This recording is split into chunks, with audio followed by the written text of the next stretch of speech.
வணக்கம். தமிழக குரல் நேயர்களுக்கு அனைவருக்கும் வணக்கம். இன்று நாம் சந்திக்கக்கூடிய ஆளுமை தருமபுரி மாவட்டம் பாப்பிரெட்டிப்பட்டி வட்டம் சரவணன் பிஏ அவர்களைத்தான். வணக்கம் ஐயா. ஐயா, இப்போ வந்து திமுகவை சார்ந்து தருமபுரி மாவட்ட எம்பியாக நின்று இருக்கிறார் மணி. அவருக்கு வாக்கு சதவீதம் உங்க பகுதியில் எந்த மாதிரியான வாக்கு சதவீதம்? அனைவருக்கும் வணக்கம். தருமபுரி நாடாளுமன்ற தொகுதி வெற்றி வேட்பாளராக மாண்புமிகு தமிழ்நாடு முதல்வர் அண்ணன் தளபதி அவர்கள் ஆசியோடு இந்தியா கூட்டணிய ஆதரவு பெற்ற வேட்பாளர் வழக்கறிஞர் மணி அவர்கள் இங்கு வேட்பாளராக திராவிட முன்னேற்றக் கழகத்தின் வேட்பாளராக நின்றுகிறார். வெற்றி வேட்பாளராக இந்த பகுதியில் கழகம் கடந்த பாராளுமன்ற தேர்தலை விட கடந்த சட்டமன்ற தேர்தலை விட இன்று தற்பொழுது மிக சிறப்பாக உள்ளது. அவருடைய வெற்றி வாய்ப்பு 100% வெற்றி பெற்று விடுவார் என்ற நம்பிக்கையாக உள்ளது. இல்லைங்கய்யா, எல்லா அரசியல்வாதியுமே பார்த்தோன்னா என்னுடைய வேட்பாளர் வந்து வெற்றி வகை நெருங்கி விட்டார், அவர் வெற்றி பெற்றுவார் என்று தான் எல்லாமே கூறிட்டுருக்காங்க. அதே போன்று தான் மணி அவர்களும் ஒரு சில பேட்டியிலையும் சொல்லிட்டு வர்றாரு. ஆனால் சௌமியா அன்புமணி பார்த்திங்கன்னா என்னுடைய சொந்த ஊர் அப்படின்ட்டு அவங்க பிள்ளைகள் எல்லாமே வந்து வாக்கு சேகரிப்பில் வந்து ஈடுபட்டுருக்குறாங்க. அவங்க கணவர் கூட கடத்தூர் அருகாமையில் வந்து ஒரு பொதுக்கூட்டத்தில் பேசுகிறார். என்னென்னா, எப்பொழுதுமே அந்த பகுதிக்கு நீர்வரத்தை வந்து ஏரிகளுக்கு நான் தான் நிரப்புவேன் என்று வாக்கு சேகரிக்கிறார். அப்போ ஆளும் கட்சியாக இருக்கிற திமுக இதை நடைமுறைப்படுத்துமா?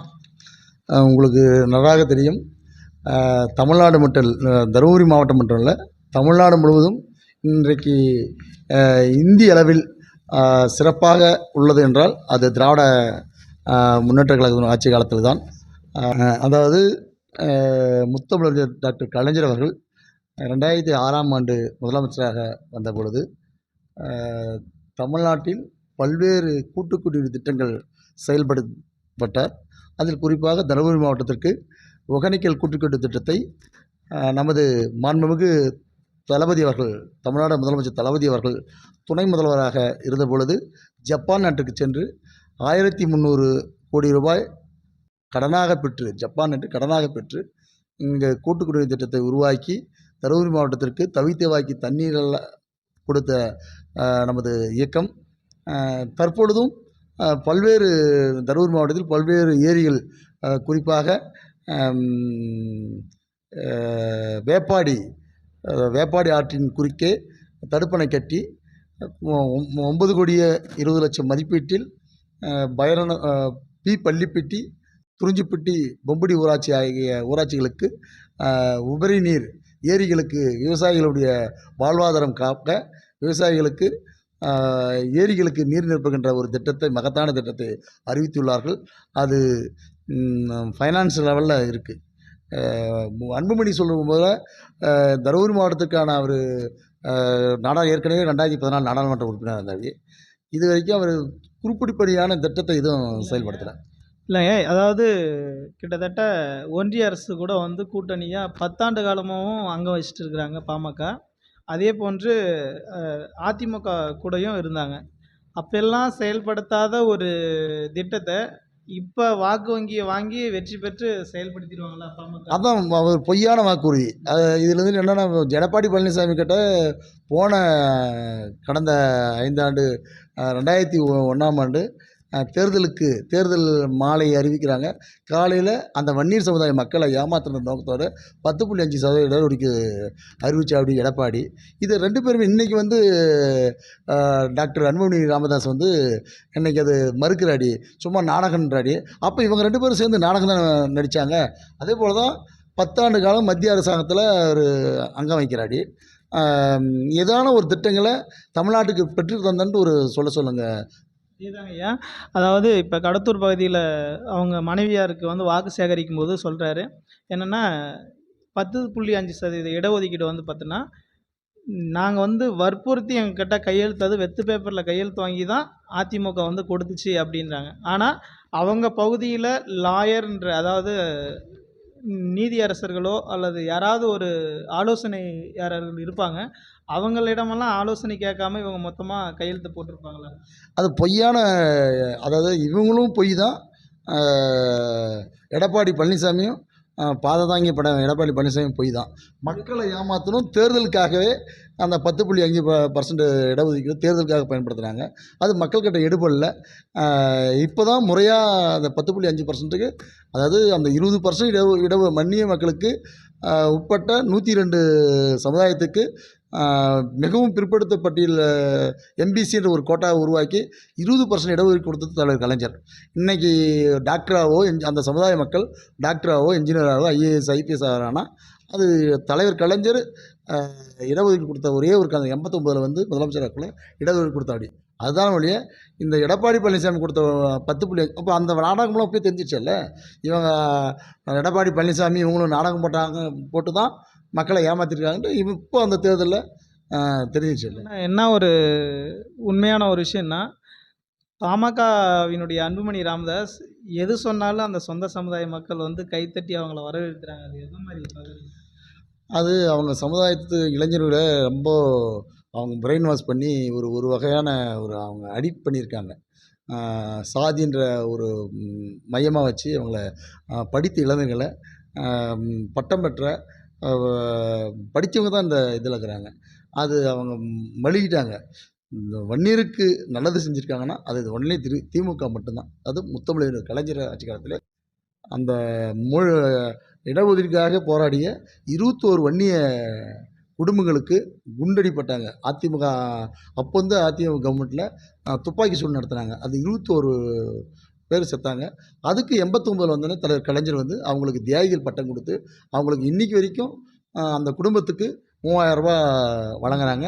ரெண்டாவது அந்த தியாகிகளை மதித்து இன்றைக்கி காட்டுமன்னார் கோயில் அருகில் மணிமகம் கட்டியிருக்காங்க. சரிங்க. அதாவது முன்னாள் நாடாளுமன்ற தலைவர், அதாவது செந்தில்குமார் அவர்கள் கூட நத்தமேடு பகுதியில் போயிட்டு இதை பற்றி ஒரு பிரச்சாரம் செய்ய போனார். அப்போ அந்த ஊர்லேயே வந்து அந்த மக்கள் விடல. அவ்வளோ மழுவி இருக்கிறாங்களா அந்த மக்கள்? ஆமாம், உண்மைதான். அதாவது இது வரைக்கும் அந்த வன்னியர் சமுதாய மக்களுக்காக இடஒதுக்கீடுக்காக போராடிய அந்த வீர தமிழர்களுக்கு பாமக எதுவுமே செய்யலை. திமுக 1 லட்சம் ரூபா கொடுக்கறதுக்காக மாண்புமிகு நமது முன்னாள் தற்போதைய நாடாளுமன்ற உறுப்பினர் டாக்டர் செந்தில்குமார் அவர்கள் தன்னுடைய சொந்த நிதியில் கொடுக்க போனார் இந்த நத்தமேடு கிராமத்திற்கு. அதை கூட ஒரு மலிவான ஒரு பிரச்சாரத்தால் அதை தடுக்கிறாங்க. ஆனால் இவங்களும் கொடுக்க மாட்டாங்க. அந்த மக்களுக்கு, பாதிக்கப்பட்ட மக்களுக்கு, வன்னியர் சமுதாய மக்களுக்கு பாதிக்கப்பட்ட வன்னியர் பாமகலேருந்து என்ன கொடுத்தாங்க? ஏதாவது நிதி கொடுத்துருக்காங்களா? இல்லை அவங்களுக்கு ஏதோ வீடு கட்டி கொடுத்துருக்காங்களா? எதுவுமே செய்யலை. அந்த வன்னியர் மக்களுடைய ஓட்டு மட்டும்தான் வாங்குறாரு வழிய, பட் அவங்க வாழ்வாதார பாதுகாக்க எதுவுமே இது வரைக்கும் செஞ்சது கிடையாது. ஆனால் பாப்பிரெட்டிப்பட்டி பகுதியில் நீங்கள் எந்த மாதிரியான நலத்திட்டம் உங்கள் ஆட்சியில் வந்துட்டால், அதாவது ஒன்றிய ஆட்சியில் ஆட்சி அமர்ந்து விட்டால் மணியிடம் வந்தோ அல்லது அரசாங்கத்திடம் கேட்டோ எந்த மாதிரியான நலத்திட்டங்களை வந்து இந்த பகுதிக்கு செய்வீங்க? ஏனென்று சொன்னால் உங்களை நம்பித்தான் இந்த பகுதி மக்கள் வந்து வாக்கு செலுத்த போகிறார்கள். அதற்காகத்தான் இந்த கேள்வி. நிச்சயமாக தருமபுரி நாடாளுமன்ற உறுப்பினராக நிச்சயமாக வெற்றி பெறுவது வழக்கறிஞர் மணி அவர்கள்தான். அவர் வெற்றி என்பது உறுதியானது ஒன்று. மாண்புமிகு தமிழ்நாடு முதலமைச்சர் அவர்கள் அண்ணன் தளபதி அவர்கள் பல்வேறு திட்டங்களை பகுதி மக்களுக்கு செய்து கொடுத்து கொண்டிருக்கிறார். சமீபத்தில் கூட கலசப்பாடி கிராமத்திற்கு சுதந்திரம் அடைந்து 75 வருஷம் ஆன முன்பு இது வரைக்கும் ஆயிடுச்சு. அந்த பகுதி மக்களுக்கு, அந்த கிராம பகுதி மக்களுக்கு, மலைவாழ் மக்கள் வாழுகின்ற பகுதி மக்களுக்கு சாலை வசதி என்பது இல்லை, மருத்துவ வசதி, சாலை வசதி என்பதே கனவாக இருந்துச்சு. இன்றைக்கி மாண்புமிகு முதலமைச்சர் அவர்கள்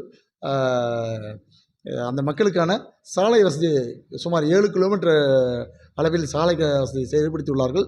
அதற்கான பூர்வாங்க திட்ட மதிப்பீடு தயாரிக்கப்பட்டு சுமார் 12 கோடி அளவில் அதற்கான சாலை போடப்பட இருக்கின்றது.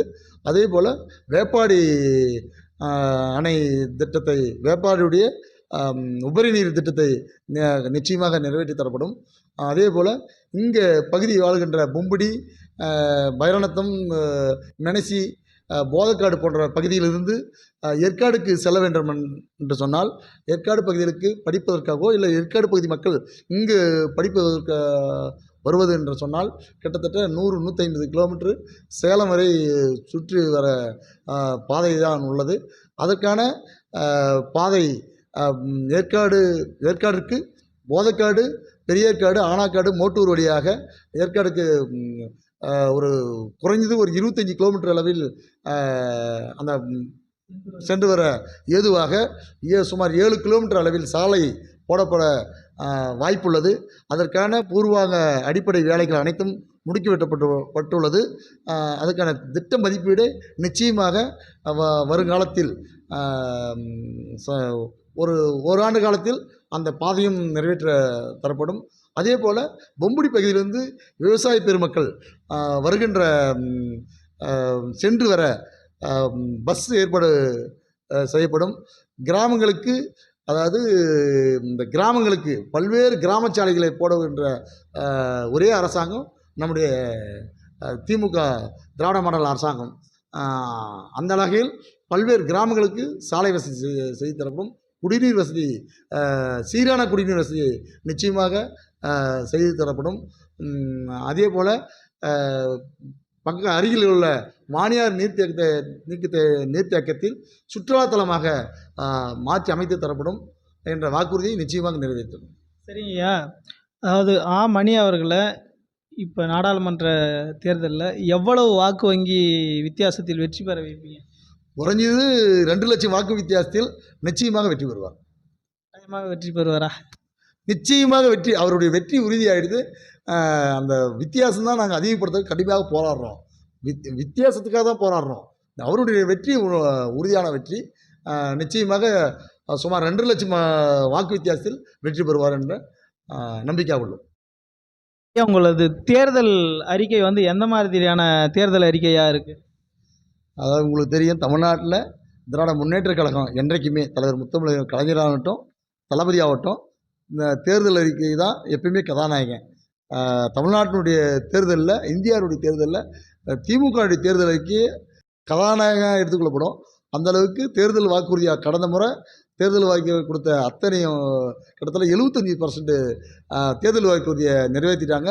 தற்போது பல்வேறு திட்டங்களை தலைவர் தளபதி அவர்கள் அறிவித்துள்ளார்கள்.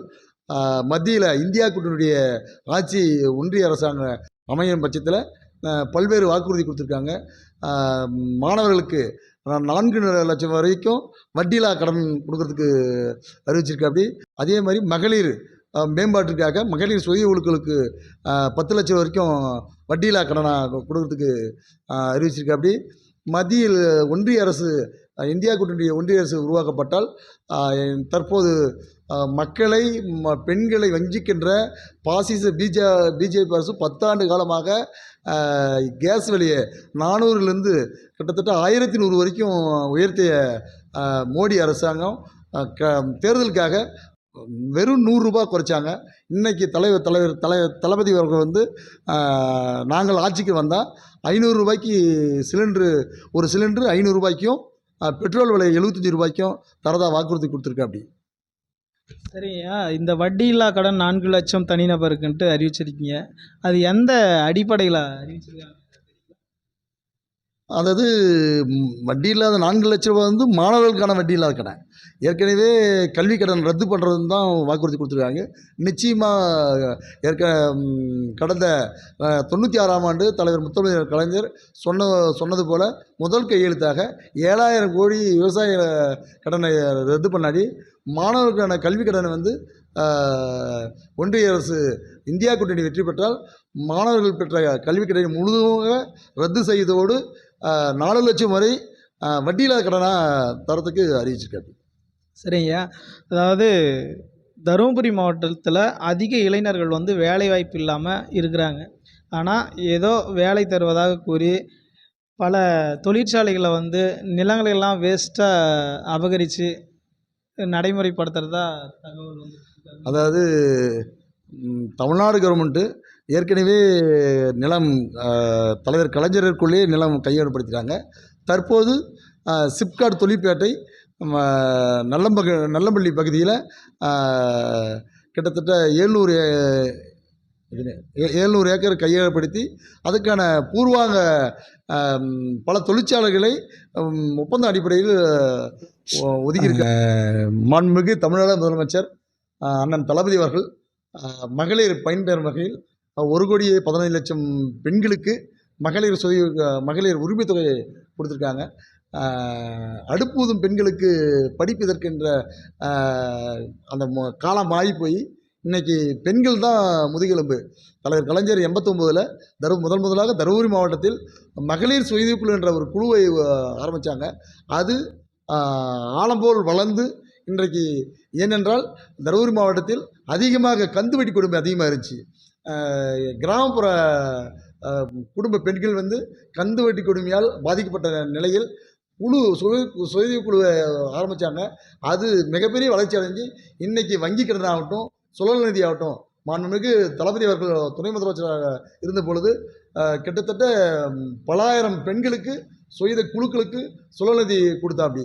அந்த அந்த அந்த விதை தான் இன்றைக்கி ஆலமரமோடு நிற்கிது. இன்றைக்கி பெண்கள் மற்றவங்களுக்கு கையேந்தலாத நிலை உருவாக்கிய ஒரே அரசாங்கம் நம்ம திராவிட முன்னேற்ற கழக அரசாங்கம் மட்டும்தான். இன்றைக்கு அதன் தொடர்ச்சியாக தான் மகளிர் உரிமைத்தொகை, அதற்கூட மகளிர் உரிமைத்தொகை என்ற பேரில் தான் மாண்புமிகு தளபதி அவர்கள் கொடுத்தார்களே, அது இலவசமாக அல்ல, அவருடைய உரிமைக்காக உரிமைத்தொகையாக கொடுத்துருக்கார்கள். அது போன்ற திட்டம். மேலும் காலை சிற்றுண்டி என்ற ஒரு மகத்தான ஒரு திட்டம், அவருடைய அந்த திட்டம் அவருடைய கனவு திட்டம். அது கலைஞர் நிறைவேற்றவில்லை, ஸ்டாலின் தான் நிறைவேற்றிருக்கு. மதிய உணவு திட்டத்தை பெருந்தலைவர் காமராஜர் கொண்டு வந்தாப்படி. சத்துணவு திட்டத்தை நம்ம செஞ்சவங்களை மறக்கக்கூடாதுங்க. சத்துணவு திட்டத்தை மாண்புமிகு எம்ஜி ராமச்சந்திரன் அவர்கள் கொண்டாந்தாங்க. உண்மையான திட்டமாக தினமும் வாரத்துக்கு 5 நாட்கள் முட்டை வழங்குகிற அந்த திட்டத்தை மதிய உணவு திட்டமாக கொண்டாந்தாப்படி முத்தமிழ் டாக்டர் கலைஞர் அவர்கள். அதன் தொடர்ச்சியாக காலை சிற்றுண்டி திட்டத்தை தலைவர் வழியில், பேரறிஞர் அண்ணா வழியில், தந்தை பெரியாருடைய கனவை இன்றைக்கு நிறைவேற்றுகிற ஒரே முதல்வர் மாண்புமிகு தளபதி அவர்கள். காலை சிற்றுண்டின்றது சாதாரண ஒரு திட்டம் இல்லை. ஏழை எளிய தாழ்த்தப்பட்ட ஒடுக்கப்பட்ட பிற்படுத்தப்பட்ட மக்கள் அதிகமாக அரசு பள்ளிகள் படிக்க மாணவர்கள் யார் என்றால் ஒரு சாதாரண கூலி விவசாயியை சார்ந்த மாணவர்கள் தான் அதிகமாக படிக்கிறாங்க. அவங்க வீட்டு பிள்ளைகள் தான் அதிகமாக படிக்கிறாங்க. அந்த திட்டம் ஏழை எளிய மக்களுக்கான திட்டம். இது சாதாரண கொச்சப்படுத்திட முடியாது. அதே மாதிரி பிஜேபி கட்சியில் இருக்கிற அந்த குஷ்பு கூட சொன்னாங்க, பிச்சை காசுன்ற ஒரு வார்த்தையை தவறாக விட்டாங்க. அது பிச்சை காசு இல்லை, எங்களுடைய ஒவ்வொரு வீட்டு பெண்களும் ஏழை எளிய மக்களுடைய தாழ்த்தப்பட்ட ஒடுக்கப்பட்ட பிற்படுத்தப்பட்ட மக்களுடைய அது வாழ்வாதார பிரச்சனை. 1000 ரூபான்றது இன்றைக்கி சிலிண்டர் கூட வாங்குறதுக்கு 1000 ரூபாய் உபயோகப்படும். பள்ளி மாணவர்களுக்கு பல்வேறு அது உதவியாக இருக்கும். அதே போல் பள்ளி மாணவர்களுக்கு கூட தலைவர் முத்தமிழ் கலைஞர் அவர்கள் 89 8வது வரைக்கும் படித்தா ஒரு 5000 ரூபா திருமண நிதியாக கொடுத்தாடி. அது கூட சமூக நீதிக்கான திட்டம். 5000 ரூபான்றது உங்களுக்கு சாதாரணமாக தெரியலாம். இன்றைக்கி எப்படி குஷ்பு சொன்னாங்களே 1000 ரூபான்றது ஒரு சாதாரணமாக சொல்கிறாங்களே, அந்த 5000ன்றது ஒரு சமூக நீதி பார்வையில் தான் பார்க்கணும். அந்த 5000 வாங்கினா ஒரு 8வது வரைக்கும் பெண் பிள்ளைங்களை படிக்க வைக்கின்ற நோக்கம். அதே மாதிரி அதுக்கு பின்னாடி அந்த 96 தலைவர் கலைஞர் இருந்தாடி 10வது வரைக்கும் படித்தா 10,000 தரோன்னு சொன்னாங்க. அந்த 10வது வரைக்கும் படிக்க வச்சா போதும், 10,000 வருது அப்படின்ற ஒரு கனவோடு படிக்க வச்சாங்க. இன்றைக்கி மாண்புமிகு தமிழ்நாடு முதலமைச்சர் அவர்கள், நீ கல்யாணம் ஏன் திருமண நிதி உனக்கு தரணும், நீ படிங்க, உயர்கல்வி படிக்கிறதுக்கு கல்லூரிக்கு போனால் மாதம் 1000 ரூபாய் அந்த ஏழை பெண்களுக்கு மகளிருக்கு மாதம் 1000 ரூபா கொடுக்குற மகத்தான திட்டம் புதுமை பெண் திட்டன்ற மூலிமா கொடுக்குறாடி. அது ஒரு சாதாரண திட்டம் இல்லை, அது ஒரு மகத்தான திட்டம், அது சமூக நீதிக்கான திட்டம். அடித்தட்ட மக்கள் படிக்கணும், பெண்கள் படிக்கணும் என்ற ஒரே ஒரு காரணத்துக்காக தான் அந்த திட்டங்களாம். ஐயா, இப்போ எல்லா அரசியல் கட்சியுமே அதிமுக, திமுக, ஆளுங்கட்சியாக இருந்தாலும் சரி, எதிர்கட்சியாக இருந்தாலும் சரி, இப்போ ஒன்றிய அரசாக இருந்தாலும் சரி, எல்லாமே தருமபுரி மாவட்டத்தில் வாக்கு சேகரிக்க வந்தால் இந்த தண்ணீரை மட்டுமே வச்சு வாக்கு சேகரிக்கிறாங்க. ஏன்னா இது காலங்காலமாக ஏமாற்றிட்டு வரதா மக்களே கருதுகிறாங்க. எப்படின்னா, எந்த அரசியல் கட்சியுமே இதை நிறைவேற்றாமல் போன வருஷம், அதாவது போன 5 ஆண்டில் 300 சில்லற கோடி வந்து ஒதுக்குனாங்க ஈச்சம்பாடி அணையிலேருந்து நீர்வரத்து ஏரிங்களுக்கு நிரப்புறதா.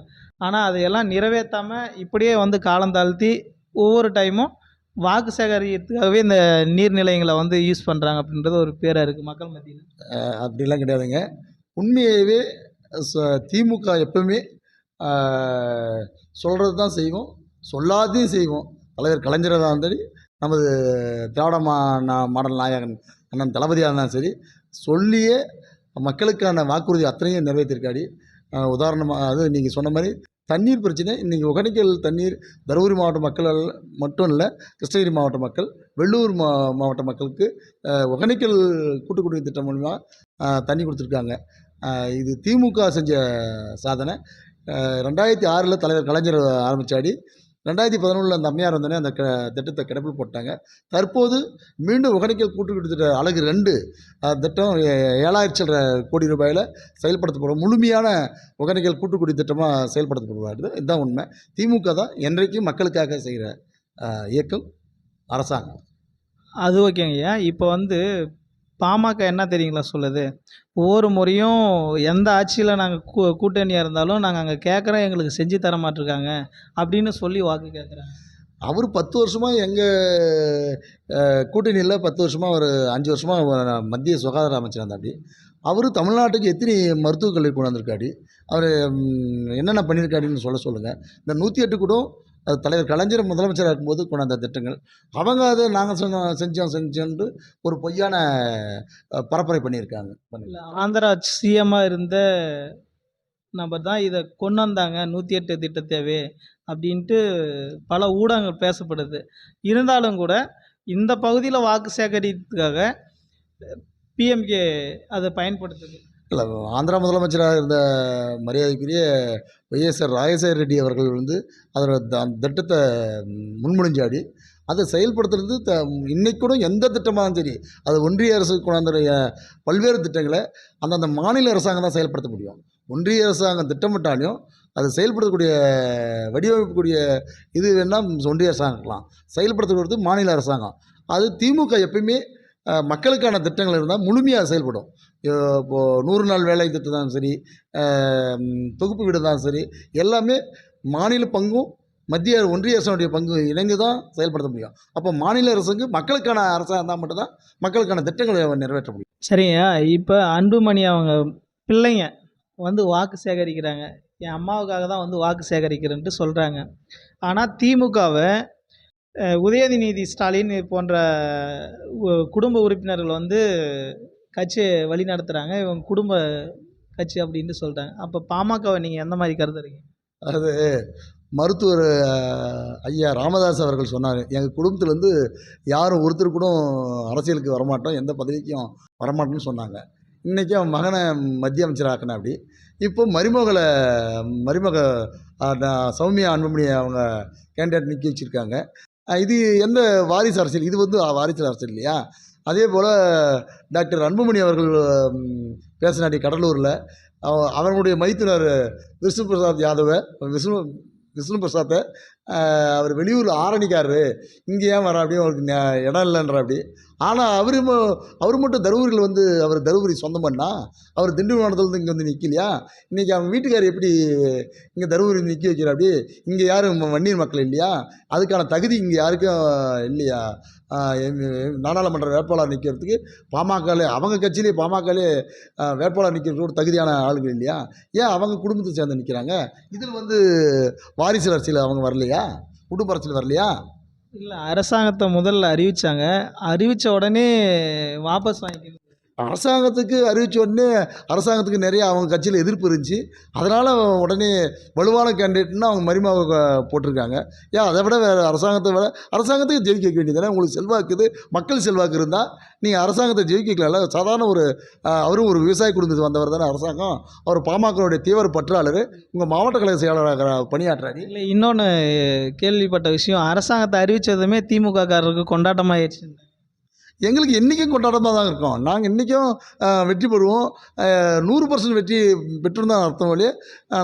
அரசாங்கம் கேண்டிடேட் மட்டும் இல்லை, நீங்கள் சௌமியா அன்புமணி தான் கூட எங்களுக்கு டஃப்பான கேண்டிடேட் கிடையாது. நாங்கள் வீசிய வெற்றி பெறுவோம். அதுக்கான கடுமையாக நாங்கள் உழைக்கிறோம். எங்கள் மாண்புமிகு தமிழ்நாடு வேளாண் துறை அமைச்சர் அண்ணன் எம்ஆர்கே பன்னீர்செல்வம் தலைமையில் இன்றைக்கும் திமுக வீறு கொண்டு நடைபெறுகிறது. சிறப்பான வெற்றி பெறுவோம். நிச்சயமாக வழக்கறிஞர் மணி அவர்கள் வெற்றி பெறுவது உறுதி. இந்தியா கூட்டணியை மகத்தான கூட்டணியை உருவாக்கி நாடு 40 நமதே நாடு நமது என்ற ஒரு வேற முழக்கத்தோடு பாசிசம் வீழட்டும் இந்தியா வெல்லட்டும் என்ற கொள்கை முழக்கத்தோடு மாண்புமிகு தளபதி அவர்கள் தமிழ்நாட்டில் மாண்புமிகு தளபதி அவர்கள் தலைமையில் மாபெரும் ஒரு கூட்டணி உருவாக்கியுள்ளார்கள். நிச்சயமாக சுமார் 2 லட்சம் வாக்கு வித்தியாசத்தில் வெற்றி பெறுவதற்காக அவருடைய வெற்றி நிச்சயம். அவருடைய வித்தியாசத்துக்காக மாண்புமிகு தமிழ்நாடு வேளாண்மை மற்றும் உழவுத்துறை அமைச்சர் அண்ணன் எம்ஆர்கே பன்னீர்செல்வம் அவர்களுடைய தலைமையில் மாவட்ட கழக செயலாளர்கள் அண்ணன் முன்னாள் அமைச்சர் பழனியப்பன், அண்ணன் தடகம் சுப்பிரமணியம் அவருடைய தலைமையில் கடுமையாக எங்களுடைய நிர்வாகிகள் உழைத்து கொண்டிருக்கிறார்கள். அந்த வித்தியாசத்துக்காக தான் நிச்சயமாக வெற்றி பெறுவோம். நன்றி நன்றி நன்றி. பிஎஸ் சரவணையா அவர்கள் நமக்கான நேரத்தை ஒதுக்கி இந்த பகுதி வாழ் மக்களுக்கு பல திட்டங்களை கொண்டு வர உதவுவேன் என்று உறுதியளித்து இந்த உரையை முடித்திருக்கிறார். மிக்க நன்றி ஐயா. நன்றி.